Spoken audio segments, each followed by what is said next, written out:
साल 1961 में भारत के प्रधानमंत्री जवाहरलाल नेहरू ने सरदार सरोवर डैम की नींव रखी और तब से यह डैम इंडिया का मोस्ट कंट्रोवर्शियल डैम का टैग लिए हुए है।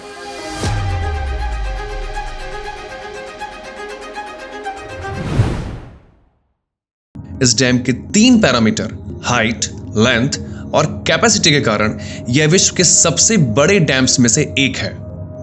रिपोर्ट्स की माने तो नर्मदा नदी पर बना यह डैम केवल गुजरात के 4 करोड़ लोगों की ड्रिंकिंग वाटर की जरूरत को पूरा करेगा। साथ ही करीब 22,000 हेक्टेयर लैंड पर सिंचाई की जा सकेगी और करीब 1450 मेगावाट की बिजली उत्पन्न की जा सकेगी। लेकिन इन सब के बावजूद सिक्के का दूसरा पहलू भी है। नर्मदा पर छोटी बड़ी कुल मिलाकर 3000 जल परियोजनाएं प्रस्तावित हैं। साथ ही सैंड माइनिंग, डिफॉरेस्टेशन और नर्मदा का डिप्लीशन कई सारी समस्याओं को जन्म दे रहा है। यहां तक कि नर्मदा में पाई जाने वाली मध्य प्रदेश की राजकीय मछली महशीर का अस्तित्व भी खतरे में है। नर्मदा, जो कि मध्य प्रदेश की जीवन रेखा है, इसका इतिहास गंगा से भी पुराना है। यह भारत की 5वीं सबसे लंबी नदी और सिर्फ पश्चिम की ओर बहने वाली भारत की सबसे लंबी नदी है। इतना ही नहीं, भौगोलिक दृष्टि से यह भारत को 2 भागों में बांटती है और कर्क रेखा के समानांतर बहती है। नर्मदा अनूपपुर जिले के अमरकंटक से निकलती है। अमरकंटक मैकल पर्वत पर बसा एक नगर परिषद है। यह मैकल पर्वत सतपुड़ा और विंध्य का मीटिंग पॉइंट भी है। स्पेशली मैकल की बात करें तो मैकल सतपुड़ा का पूर्वी हिस्सा है। यहां से निकलने के बाद नर्मदा आगे 8 किलोमीटर की दूरी पर एक चोटी से लगभग 100 फीट की ऊंचाई से गिरती है, जिसे कपिलधारा जलप्रपात कहा जाता है। नर्मदा पर बनने वाला यह पहला जलप्रपात है। साथ ही कुछ ही दूरी पर दूधधारा जलप्रपात भी है। यहां से अमरकंटक छोड़ने के बाद नर्मदा अनेकों पहाड़ियों और घने जंगलों से होती हुई डिंडौरी के मैदानों में पहुंचती है और यहीं से नर्मदा में एक शार्प कर्व देखने को मिलता है, यानी कि नर्मदा अचानक से दक्षिण की ओर मुड़ जाती है। यह पूरा कर्व जिला मंडला से होते हुए जाता है और उत्तर की ओर जबलपुर में पहुंचता है और यहीं पर नर्मदा का यह शार्प कर्व समाप्त हो जाता है।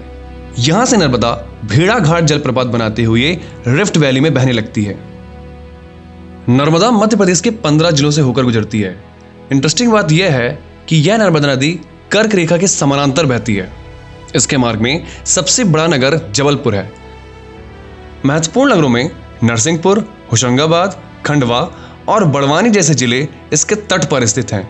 इसकी लंबाई की बात करें तो नर्मदा की कुल लंबाई 1312 किलोमीटर है और मध्य प्रदेश में इसकी लंबाई 1077 किलोमीटर, महाराष्ट्र में 74 किलोमीटर और गुजरात में 161 किलोमीटर है। नर्मदा मध्य प्रदेश से होते हुए महाराष्ट्र से गुजरात पहुंचती है और गुजरात के भड़ोद जिले से होते हुए खंभात की खाड़ी में मिल जाती है और यहां पर इसका मिलन अरब सागर से होता है। प्राचीन साहित्यों में स्कंद पुराण का रेवा खंड पूर्णतः नर्मदा को समर्पित है। इसके अतिरिक्त रामायण और महाभारत में नर्मदा का कई बार जिक्र हुआ है। नर्मदा को रुद्र कन्या यानी महादेव की पुत्री कहा जाता है। इसके अन्य नामों में सोमोद्भवा, सोमप्रभा, शंकरी, मैकल पुत्री और रेवा प्रचलित हैं। रेवा के रूप में नर्मदा का वर्णन कालिदास ने मेघदूतम में किया है। लेकिन वैदिक साहित्यों में, खासकर वेदों में नर्मदा का स्पष्ट उल्लेख नहीं मिलता है। शायद इसका एक कारण यह भी रहा हो कि आर्य तब तक मध्य भारत से परिचित नहीं थे। लेकिन उत्तर वैदिक काल की कई रचनाओं में नर्मदा का वर्णन देखने को मिलता है। इसके अलावा प्रसिद्ध लेखक टॉलमी ने नर्मदा को नामोदोष कहकर पुकारा है। प्राचीन भारत के कई नगर नर्मदा के किनारे बसाए गए। यहां तक कि महाजनपद काल में दक्षिणी उज्जैनी की राजधानी माहिष्मती नर्मदा के तट पर ही बसी थी। आज भी नर्मदा के तट पर भेड़ाघाट, ओमकारेश्वर और महेश्वर जैसे घाट अपनी अलग ही पहचान बनाए हुए हैं। भारत की अन्य नदियों की तरह नर्मदा नदी का वाटर कलेक्शन रीजन काफी बड़ा है। नर्मदा का बेसिन 98,796 किलोमीटर स्क्वायर का है, जिसमें 87% एरिया मध्य प्रदेश, 2% महाराष्ट्र और 11% गुजरात कवर करता है।